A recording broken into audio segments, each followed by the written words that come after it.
नमस्ते छात्रों, मैं मनीष भार्गव कक्षा 11वीं फिजिक्स के आज के वीडियो में हम शुरुआत करते हैं ग्रेविटेशनल फील्ड या गुरुत्वीय क्षेत्र से। जिस प्रकार हम जानते हैं कि दो आवेश हैं तो उनके बीच में जो बल लगता है उसे हम स्थिर विद्युत बल कहते हैं। यदि दो चुंबकीय ध्रुव हैं तो उनके बीच जो बल काम करता है उसे हम चुंबकीय बल कहते हैं। इसी प्रकार जब दो वस्तुएं या दो पिंड ले लें, बॉडीज ले लें हम, तो उनके बीच में जो बल काम करता है उसे हम गुरुत्वाकर्षण बल कहते हैं। तो जब हम इन बलों की बात करते हैं तो इन बलों का जो एक निश्चित दूरी तक एक निश्चित क्षेत्र ऐसा होता है जहां तक इन बलों का प्रभाव रहता है। तब जब हम गुरुत्वीय क्षेत्र की बात करेंगे तब हम दो वस्तुएं ऐसी लेंगे कि जिन्हें हम यदि इस क्षेत्र में लाएं तो वो वस्तु एक गुरुत्वीय बल का अनुभव करेगी। अर्थात किसी भी वस्तु के चारों ओर का एक ऐसा क्षेत्र होगा जहां पर वो अन्य वस्तु को अपनी ओर आकर्षित करे। तो इस प्रकार का जो एरिया होता है, इस पर जो फील्ड होता है जिसे हम कहते हैं, उस फील्ड को हम कहते हैं गुरुत्वीय क्षेत्र। गुरुत्वीय क्षेत्र से आगे आता है गुरुत्वीय क्षेत्र की तीव्रता, इंटेंसिटी ऑफ ग्रेविटेशनल फील्ड।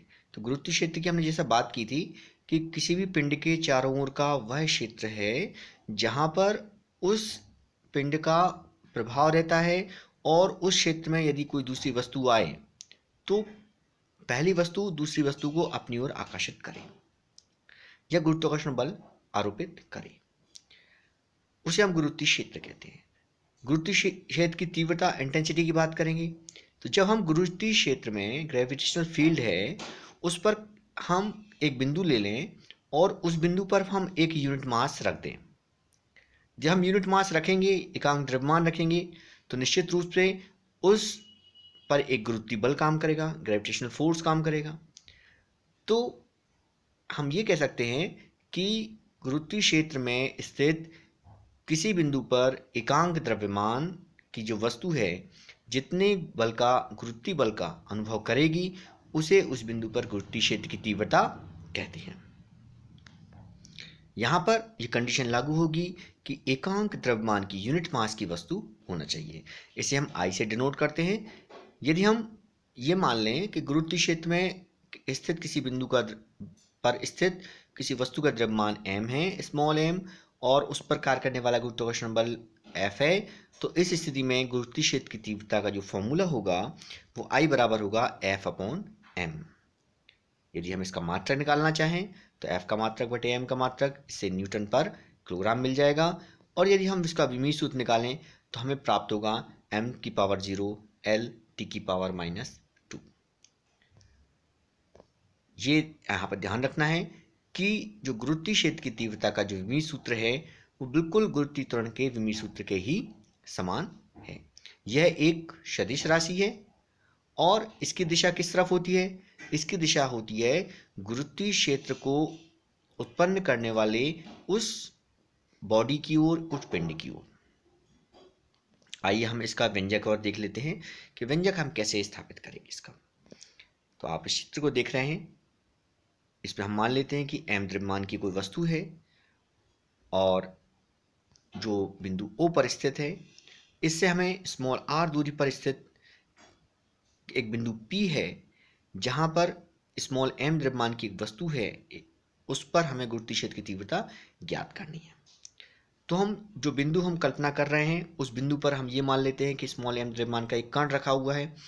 तो सबसे पहले इस स्थिति में जो न्यूटन का सार्वत्रिक गुरुत्वाकर्षण का नियम लागू होगा। तो इस नियमानुसार इस m द्रव्यमान की के कण पर लगने वाला जो गुरुत्वीय बल होगा वो F बराबर G(m)/r² हो जाएगा। अतः इस बिंदु पर स्थित एकांक द्रव्यमान के कण पर लगने वाला गुरुत्वीय बल, जब एकांक द्रव्यमान ले लेंगे तो स्मॉल m को हम F के नीचे ले जाएंगे, तो F/m = Gm/r²। तो इस प्रकार परिभाषा से हमने देखा हुआ है कि एकांक द्रव्यमान के किसी कण पर लगने वाला जो गुरुत्वीय बल होता है वही गुरुत्वीय क्षेत्र की तीव्रता होती है इसलिए बिंदु P पर जो गुरुत्वीय क्षेत्र की तीव्रता I होगी वो I बराबर होगा Gm/r²। ये गुरुत्वीय क्षेत्र की तीव्रता का अभीष्ट व्यंजक है। अब हम बात करते हैं गुरुत्वीय विभव की। हमने पहले गुरुत्वीय क्षेत्र पढ़ा, गुरुत्वीय क्षेत्र की तीव्रता, इसके बाद आता है गुरुत्वीय विभव जिसे हम ग्रेविटेशनल पोटेंशियल कहते हैं। जब हम किसी भी वस्तु को हम गुरुत्वीय क्षेत्र से बाहर ले जाएं, तो चूंकि गुरुत्वीय क्षेत्र पे हमने देखा है कि गुरुत्वीय क्षेत्र में यदि कोई वस्तु रखी हुई है तो उस पर एक आकर्षण बल काम करता है, और जब हम गुरुत्वीय क्षेत्र से वस्तु को दूर ले जाएंगे तो हम क्या करेंगे, उस आकर्षण बल के विरुद्ध कार्य करेंगे उसको दूर ले जाने में। तो जब हम किसी वस्तु को गुरुत्वीय क्षेत्र से दूर ले जाएंगे तो हम आकर्षण बल या जो गुरुत्वीय बल है उसके विरुद्ध हम कार्य करेंगे, और जो हम कार्य करेंगे तो उस स्थिति में उसे हम उस बिंदु पर गुरुत्वीय विभव कहते हैं। तो जब हम एकांक द्रव्यमान का कोई पिंड ले लें या एकांक द्रव्यमान की वस्तु ले लें, उसे हम अनंत से गुरुत्वीय क्षेत्र के किसी बिंदु तक लाएं, तो लाने में हमें जो कार्य करना पड़ता है उसे हम उस बिंदु पर गुरुत्वीय विभव कहते हैं। जब हम वस्तु को गुरुत्वीय क्षेत्र से बाहर ले जाएं, तब बाहर ले जाते समय जब हम अनंत पर पहुंचेंगे तो या हम ये कहेंगे कि गुरुत्वीय क्षेत्र से बाहर ले जाएं हम और अनंत पर ले जाएं, तो वहां गुरुत्वीय क्षेत्र की तीव्रता क्या हो जाएगी, शून्य हो जाएगी। परंतु हम जब अनंत से उसी एकांक द्रव्यमान की वस्तु को हम गुरुत्वीय क्षेत्र के किसी बिंदु तक लाएं, तब हमें जो कार्य करना पड़ेगा वही किया गया कार्य उस बिंदु पर हम गुरुत्वीय विभव कहलाता है। यहां पर यह ध्यान देना है कि जो वस्तु होना चाहिए उसका द्रव्यमान एकांक होना चाहिए और उसे अनंत से गुरुत्वीय क्षेत्र के किसी बिंदु तक हमें लाना पड़ेगा। तो हमें यह पता चल रहा है कि गुरुत्वीय विभव जो होगा वो सदैव ऋणात्मक होगा। यदि हम m द्रव्यमान की वस्तु को अनंत से गुरुत्वीय क्षेत्र के किसी बिंदु तक लाएं और लाने में हमें W कार्य करना पड़े, तो गुरुत्वीय विभव V = -W/m हो जाएगा। यहाँ V का मात्रक यदि हम निकालना चाहें गुरुत्वीय विभव का मात्रक, तो W का मात्रक अपॉन m का मात्रक हो जाएगा, तो जूल पर किलोग्राम हो जाएगा। और इसका विमी सूत्र निकालेंगे तो विमी सूत्र हमें मिल जाएगा m⁻0 L⁻2 T⁻−2। गुरुत्वीय विभव एक अदिश राशि है जबकि गुरुत्वीय क्षेत्र की तीव्रता एक सदिश राशि है। अब यदि हम गुरुत्वीय विभव के लिए व्यंजक ज्ञात करें किसी बिंदु पर, तो आप इस चित्र को देख लें। बिंदु O पर m द्रव्यमान की वस्तु स्थित है और इसके केंद्र O से r दूरी पर एक बिंदु P है जहां पर हमें गुरुत्वीय विभव ज्ञात करना है। तो सबसे पहले हम जो परिभाषा से हम बात करते हैं कि अनंत से एकांक द्रव्यमान को गुरुत्वीय क्षेत्र के किसी बिंदु तक लाने में किया गया कार्य ही गुरुत्वीय विभव कहलाता है। तो हम दो बिंदु ले लेते हैं A और B। तो A पर हम किसी वस्तु को माने और उसको हम B तक लेके आए, इनके बीच की दूरी हम dx मान लेते हैं, और बिंदु A की मूल बिंदु कहें या बिंदु O है, इससे दूरी जो है वो हम x लेके चलते हैं। तो सबसे पहले हमने माना कि बिंदु O से x दूरी पर एक बिंदु A है जहां पर एकांक द्रव्यमान की वस्तु रखी हुई है। तब न्यूटन के सार्वत्रिक गुरुत्वाकर्षण नियम से बिंदु A पर रखे जो एकांक द्रव्यमान रखा हुआ है उस पर जो गुरुत्वीय बल काम करेगा, बल बराबर होगा F बराबर होगा Gm। m के स्थान पर 1 रखा हुआ है क्योंकि एकांक द्रव्यमान है, तो Gm × 1/x² या Gm/x²। इसलिए इस बिंदु पर गुरुत्वीय क्षेत्र की तीव्रता हो जाएगी I = Gm/x²। इसकी दिशा होगी A से O की ओर। अब यदि हम एकांक द्रव्यमान की वस्तु को A से B तक सूक्ष्म दूरी dx तक ले जाएं, तो इस स्थिति में क्या होगा, गुरुत्वीय क्षेत्र द्वारा कार्य किया जाएगा और कार्य बराबर होता है बल गुणा विस्थापन। तो और बल F है तो dW = F × dx। चूंकि अल्प दूरी के लिए हम उसको विस्थापित कर रहे हैं इसलिए किया गया कार्य भी अल्प लेंगे हम, इसलिए dW = F × dx लिया हमने। F की वैल्यू Gm/x² ज्ञात की हमने, Gm/x² dx हो जाएगा। अब ये हमने स्मॉल डिस्टेंस के लिए निकाला, स्मॉल डिस्प्लेसमेंट के लिए निकाला। यदि हम एकांक द्रव्यमान की यूनिट मास की वस्तु को इन्फिनिटी से बिंदु P तक लाएं तो किया गया कार्य कितना होगा, उसके लिए हम दोनों तरफ का काट देंगे समाकलन। डी डब्ल्यू का समाकलन करेंगे तो डब्ल्यू हो जाएगा, और G M upon x square D X का समाकलन करेंगे तो इसकी लिमिट लेंगे हम कहाँ से, इन्फिनिटी से आर तक, क्योंकि अनंत से हम आर दूरी तक लेके आ रहे हैं, क्योंकि बिंदु पी की दूरी जो आर है, इसलिए infinity to R G M upon x square D X हो जाएगा। जी एम चूंकि नीतांक है, इसको हम बाहर ले लेंगे, infinity to R D X upon x square. X square को जो हर में है इसको हम अंश में ले जाएंगे तो एक्स की पावर माइनस टू हो जाएगा, तो G M infinity to R X की पावर माइनस टू, इसका समाकलन करेंगे तो एक घात जुड़ेगी और वही पूरी घात नीचे आ जाएगी, तो एक्स की power minus two plus one upon minus two plus one infinity to R हो जाएगा। तो जी एम एक्स की power minus one upon minus one infinity to R हो जाएगा। और अब हम इसकी लिमिट रखेंगे, एक बार अपर लिमिट और दूसरी बार लोअर लिमिट। अपर लिमिट चूंकि आर है और लोअर लिमिट इन्फिनिटी है, तो minus G M one upon X infinity to R, इसको हम एक बार minus G M one upon R minus one upon infinity, one upon infinity की वैल्यू होती है 0, तो minus G M upon R, ये हो जाएगा डब्ल्यू इक्वल टू। और इस स्थिति में बिंदु P पर जो गुरुत्वीय विभव होगा वो होगा V equal to minus G M upon R. यहाँ ऋणात्मक चिन्ह हमें ये बता रहा है कि जो कार्य जो है गुरुत्वीय क्षेत्र के द्वारा किया गया है, इसलिए हम इसको ऋणात्मक लिया। तो V equal to minus G M upon R, जी हमें प्राप्त हो जाएगा गुरुत्वीय क्षेत्र में स्थित किसी बिंदु पर गुरुत्वीय विभव के लिए व्यंजक। इसी से हमें आगे आता है ग्रेविटेशनल पोटेंशियल एनर्जी, गुरुत्वीय स्थितिज ऊर्जा। हम जानते हैं कि प्रत्येक वस्तु जो है वो दो वस्तुएं, वो अपने द्रव्यमानों के कारण ही एक दूसरे को अपनी ओर आकर्षित करती हैं। जब हम एक वस्तु से दूसरी वस्तु को दूर ले जाएंगे तो गुरुत्वीय बल के विरुद्ध हमें कार्य करना पड़ेगा, और इसके विपरीत जब उनको पास लाएंगे तो गुरुत्वीय बल के द्वारा कार्य किया जाएगा। तो किसी भी पिंड पर किया गया कार्य जो होता है वो उस वस्तु में स्थितिज ऊर्जा के रूप में संचित हो जाता है, इकट्ठा हो जाता है। इस प्रकार जब हम दो वस्तुओं के बीच की दूरी बढ़ाते हैं या घटाते हैं तो उनकी स्थितिज ऊर्जा में परिवर्तन हो जाता है, और अनंत पर जो स्थितिज ऊर्जा उसको हम शून्य लेते हैं, जीरो मानते हैं। तो किसी भी वस्तु को अनंत से गुरुत्वीय क्षेत्र किसी बिंदु तक लाने में जो किया गया कार्य होता है वो उस बिंदु पर उस वस्तु की स्थितिज ऊर्जा के बराबर होता है। यहाँ पर ध्यान देना है कि हमने वस्तु एकांक द्रव्यमान की नहीं ली है, यहाँ हम किसी भी वस्तु की बात कर रहे हैं। तो इस प्रकार जो वस्तु है उसको अनंत से गुरुत्वीय क्षेत्र किसी बिंदु तक लाएं तो हमें कोई कार्य नहीं करना पड़ेगा, अब बल्कि क्या होगा, कार्य प्राप्त होगा। तो इस स्थिति में गुरुत्वीय स्थितिज ऊर्जा भी सदैव ऋणात्मक होती है, क्योंकि जब गुरुत्वीय क्षेत्र द्वारा कार्य किया जाएगा तब ऋणात्मक मिलेगा, और यदि उस पर कार्य के पिंड पर कार्य किया जाएगा तो हमें धनात्मक प्राप्त होगा।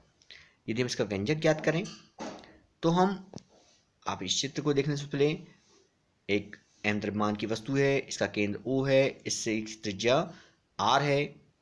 यहाँ हम m द्रव्यमान मान रहे हैं पृथ्वी का, कि पृथ्वी के द्रव्यमान टोटल m है और त्रिज्या इसकी r है, इसका केंद्र O है। इससे केंद्र से O से r दूरी पर एक बिंदु A है जिस पर हमें स्थितिज ऊर्जा ज्ञात करनी है।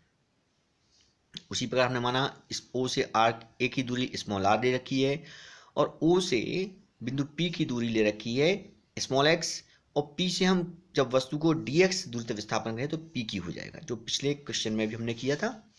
तो हमने मान लिया कि किसी भी क्षण स्मॉल m द्रव्यमान की एक वस्तु है जिसे हमने बिंदु P पर रखा है और इसकी केंद्र से दूरी x है, तब न्यूटन के गुरुत्वाकर्षण नियम से इस पर जो बल काम करेगा वो F बराबर G M M upon x square होगा। तो फिर से हम उसको अल्प दूरी dx जो कि P से Q के बराबर है, तो हम वस्तु को P से Q तक लाएंगे, इसकी दूरी dx है। तो PQ अल्प दूरी तक लाने में जो किया गया कार्य होगा वो dw बराबर होगा f dx, f का मान है G M M upon x square dx। तो अतः वस्तु को अनंत से r दूरी तक लाने में किया गया जो कार्य होगा वो कार्य w बराबर होगा infinity to r G M M upon x square dx। G M M constant है, बाहर हो जाएगा, 1 अपॉन एक्स स्क्वायर फिर से आएगा, इन्फिनिटी टू r लिमिट आएगी, समाकलन करेंगे तो समाकलन करने पर फिर से x की पावर माइनस -2 ऊपर पहुंच जाने पर हो गया, और जब इसका समाकलन करेंगे तो -2 + 1 एक संख्या ऐड होगी, +1 करेंगे और पूरा -2 + 1 नीचे आ जाता है। तो GMM x⁻−1 upon -1 infinity to r minus GMM 1/x infinity to r। तो इस प्रकार हम upper limit minus lower limit रखेंगे तो हमें प्राप्त हो जाएगा -GMM अपॉन r। विभव में हमें प्राप्त हुआ था -GM अपॉन r, यहाँ प्राप्त हुआ -GMM अपॉन r। और यही जो किया गया कार्य है वो गुरुत्वीय स्थितिज ऊर्जा के रूप में संचित होता है। तो इस प्रकार पृथ्वी के केंद्र से r दूरी पर स्थित m द्रव्यमान की वस्तु की या पिंड की गुरुत्वीय स्थितिज ऊर्जा U बराबर -GM अपॉन r, यही किसी वस्तु की गुरुत्वीय स्थितिज ऊर्जा का व्यंजक है। यदि हम पृथ्वी के समीप किसी वस्तु की गुरुत्वीय स्थितिज ऊर्जा की बात करें, तो यदि हम ये मान लें कि m द्रव्यमान की वस्तु को r1 से r2 तक विस्थापित किया जाए, तो उसकी गुरुत्वीय स्थिति में क्या होगी, वृद्धि हो जाएगी। तो डेल्टा U बराबर -GMM अपॉन r2 और -GMM अपॉन r1, क्योंकि गुरुत्वीय स्थितिज ऊर्जा होती है GMM अपॉन r। जब हम r1 से लेके r2 पर ले जाएं तो r2 में स्थितिज ऊर्जा और -r1 पर स्थितिज ऊर्जा, r1 दूरी पर स्थितिज ऊर्जा। तो जब हम वृद्धि निकालेंगे तो दूसरी स्थिति में से पहली वाली स्थिति में स्थितिज ऊर्जा को हम घटाएंगे।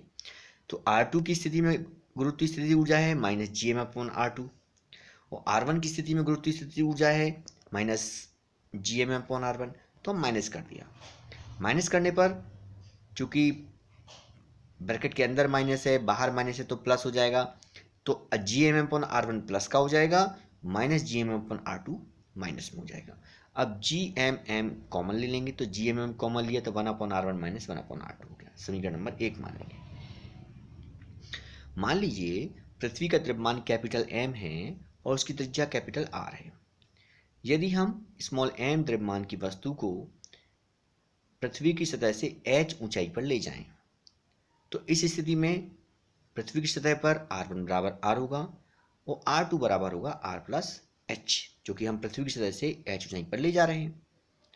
तो जब हम r1 के स्थान पर कैपिटल R रखेंगे और r2 के स्थान पर r प्लस h रखेंगे, ये मान हम समीकरण में रख देंगे। अब हम LCM लेके सॉल्व करेंगे तो GMM h upon r into r plus h हमें प्राप्त हो जाएगा। नीचे हम r पहले से अपॉन में है, जो ब्रैकेट में r प्लस h है उस ब्रैकेट में r प्लस h में से हम r को कॉमन और लेते हैं। तो GMM अपॉन r के स्थान पर हो जाएगा r², क्योंकि एक r अपॉन में पहले से ही है और r प्लस h में से एक r हम और कॉमन लेंगे तो नीचे r² हो जाएगा। जब r कॉमन लेंगे तो MH यहाँ जो नीचे है वो हो जाएगा 1 प्लस h अपॉन r, और ऊपर जो स्मॉल m है उसको हम h के साथ ले गए यहाँ पे, चूंकि GM अपॉन r², ये है स्मॉल g के बराबर गुरुत्वीय त्वरण, पृथ्वी तल पर गुरुत्वीय त्वरण। इसको हमने अलग कर लिया GM अपॉन r² को। तो डेल्टा U बराबर जो होगा G into MH upon 1 plus h upon r, या डेल्टा U इक्वल टू जाएगा MGH upon 1 plus h upon r। यदि h अपॉन r का मान, यदि h का मान बहुत छोटा है कैपिटल R की तुलना में, तो इस स्थिति में हम क्या करेंगे, नीचे h अपॉन r को नेग्लेक्ट कर देंगे। तो डेल्टा U बराबर मिल जाएगा हमें MGH। इस पर हम कह सकते हैं कि यदि m द्रव्यमान के पिंड को पृथ्वी सतह से h ऊंचाई पर ले जाएं तो इसकी स्थितिज ऊर्जा में MGH की वृद्धि हो जाती है।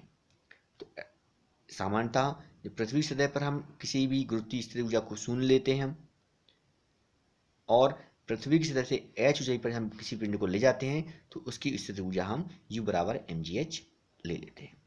तो इस प्रकार आज हमने बात की गुरुत्वीय क्षेत्र की, गुरुत्वीय क्षेत्र की तीव्रता की, इसके साथ साथ गुरुत्वीय स्थितिज ऊर्जा की, और उसका हमने व्यंजक ज्ञात किया। आपके प्रश्न इसी प्रकार बनेंगे, गुरुत्वीय क्षेत्र किसे कहते हैं, गुरुत्वीय क्षेत्र तीव्रता के लिए व्यंजक ज्ञात कीजिए, और गुरुत्वीय विभव के लिए व्यंजक ज्ञात कीजिए, या गुरुत्वीय स्थितिज ऊर्जा किसे कहते हैं इसके लिए व्यंजक ज्ञात कीजिए। या हम ये क्वेश्चन ये बन सकता है कि सिद्ध कीजिए कि m द्रव्यमान की वस्तु को पृथ्वी की सतह से h ऊंचाई तक ले जाने में उसकी स्थितिज ऊर्जा में mgh की वृद्धि हो जाती है। तो इन प्रश्नों का आप अभ्यास करेंगे। आशा है आपको ये वीडियो अवश्य पसंद आएगा, अगले वीडियो में हम इसके अगले का टॉपिक लेके फिर उपस्थित होंगे। तब तक के लिए नमस्कार।